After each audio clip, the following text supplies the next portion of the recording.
जब तक बालासाहब ठाकरे थे, अलग-अलग दलों के नेता मातोश्री जाते थे, उनसे मिलते थे। उद्धव ठाकरे बालासाहब ठाकरे कैसे हो सकते हैं? उनके संतान हैं, वो तो ठीक है। लेकिन काबिलियत क्या है? योग्यता क्या है? सम्मान आपका कितना है? आपने महाराष्ट्र की सेवा कितनी की है? और सम्मान तो अर्जित किया जाता है, जबरन सम्मान नहीं लिया जाता है। अगर आप ऐसा चाहते हैं कि साहब इस समय जो प्रधानमंत्री है या गृह मंत्री है, वो हर फैसला आपसे पूछ कर ले और आपकी ड्योढ़ी पर आकर के हाजिरी लगाए, तो ये वो लीडरशिप नहीं है। नंबर 2, इनकी कोई ऐसी मजबूरी भी नहीं है। भारतीय जनता पार्टी को 2014 में भी पूर्ण बहुमत 282 सीटें मिली। एनडीए के घटक दलों को मिलाकर के 333 सीटें मिली। 2019 में भी उनको 303 सीटें तो इंडिपेंडेंटली बीजेपी को मिल गई।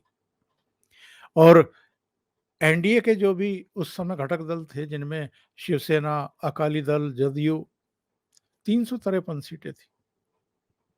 तो वो आपके दरवाजे पर क्यों आए और ये अपेक्षा आप कर ही क्यों रहे हैं उनसे? फिर केंद्र में इनको इनकी पसंद का भी विभाग चाहिए। राज्य सरकार में भी देवेंद्र फडणवीस की सरकार में इनको अपने विभाग पसंद के विभाग चाहिए, ताकि वो कर सकें जो अ, नवंबर 2019 में सरकार बनने के बाद इन्होंने किया, जिसमें अनिल देशमुख भी अंदर गए, सचिन वाजे भी अंदर गया, संजय राउत पहले से ही एक लफड़े में फंसे हुए थे, 103 दिन वो भी जेल में रह करके आए। तो ये चाहते क्या थे, ये तो साबित हो गया। पहले भी जब देवेंद्र फडणवीस मुख्यमंत्री थे, तब भी ये इसी तरह की चीजें करना चाहते थे। केंद्र में भी इनको मलाईदार विभाग चाहिए था, जो नरेंद्र मोदी के रहते हुए हो ही नहीं सकता कि कोई डग्गामारी करे, भ्रष्टाचार करे किसी तरह की। तो ये इनके अब फ्रस्ट्रेशन निकल रहे हैं कि साहब इनको शिवसेना चाहिए थी, ठाकरे नहीं चाहिए था। ठाकरे इनके साथ थे जब तक जीवित थे, उन्होंने गठबंधन नहीं तोड़ा। उद्धव ठाकरे ने गठबंधन तोड़ा।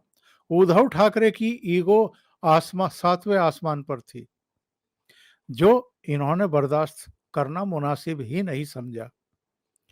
तो इसलिए उद्धव ठाकरे 2014 से 2019 तक केंद्र की सरकार में भी रहे, देवेंद्र फडणवीस की सरकार में भी रहे और भारतीय जनता पार्टी नेतृत्व को गालियां भी देते रहे, उनकी आलोचना भी करते रहे।